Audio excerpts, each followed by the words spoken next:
Welcome everybody to this edition of Attention Talk Video. I'm your host, ADHD and Attention Coach, Jeff Copper. And today I'm here for insights and really context for those that are seeking help on the internet. I get a lot of phone calls for people wanting tips, tricks, and strategies. And I find that most people out there are drowning in tips, tricks, and strategies. And they're on this quest, but they don't realize is that a lot of those tips, tricks, and strategies don't work for a variety of reasons. One, your brain doesn't work that way. Two, it's a great tip or trick or strategy, but there's an underlying factor that's there that's not being addressed, or a variety of just other issues.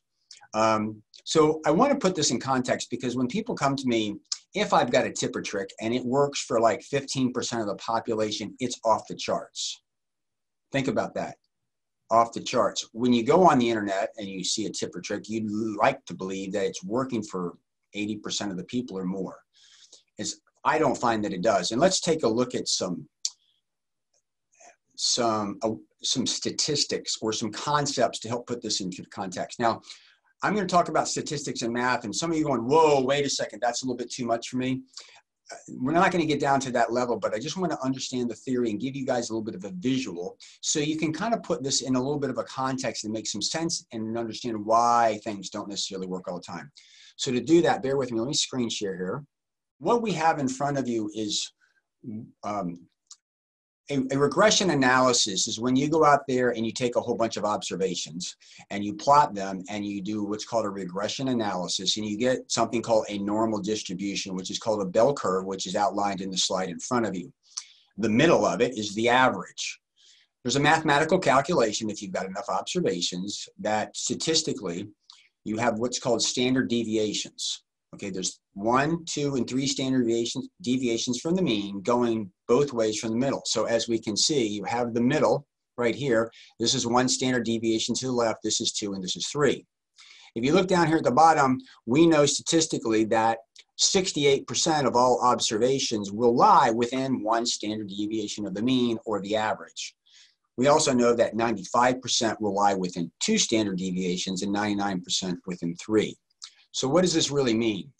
Is that when people go out there and do research, they're looking for what's falling in the average area. And for illustrative purposes, what I have found is the top 10 obvious solutions lie within 1 standard deviation of the mean. Actually, I think it's a little smaller than that, but let's just go with this just for argument purposes. What that means is 32% of solutions don't fall within that area. And when I'm coaching people with ADHD, most of my people fall outside of those 1 standard deviation mean, even within the ADD solution.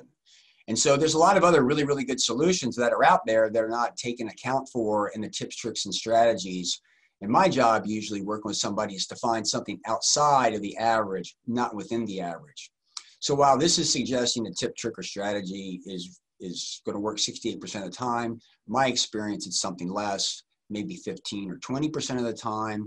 And that's why when you go out there and you look at these things and you try them and they don't necessarily work, it's a great idea, but you're applying it to the wrong problem.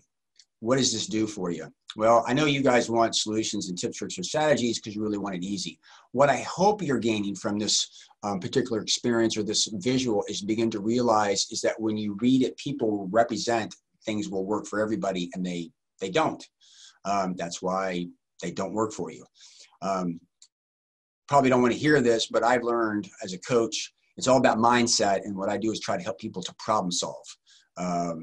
ADHD is an issue of self-regulation with a working memory challenge. I've had lots of videos and lots of podcasts that talk about it kind of individually, but those 2 fundamental factors are always being solved for when it comes to an issue or problem that can be very situational. So my hope is that you're walking away from this video with a little bit of relief, understanding that there's nothing wrong with you. If the tips, tricks, and strategies aren't working, it's not like you're an oddball. In fact, the ones they work for, to me, are the oddballs. The majority of times it doesn't work, and that's why you're drowning in a sea of strategies. What I would encourage you to do is begin to learn how to problem solve at a little bit deeper level. Certainly like to tell you how to do that, but that's way bigger than this video's time. Please subscribe to our channel by hitting the subscribe button. We we release a tip or an insight like once a week. And I'd like to know your comments. What do you think of this? You think I'm dead wrong, or you think I'm spot on? Does it give you some emotional relief, realizing is that most of that stuff doesn't work for everybody out there? Anyway, I hope this has been helpful. I hope this has given you pause to think. Catch us next week for another great edition of Attention Dog Video. Take care.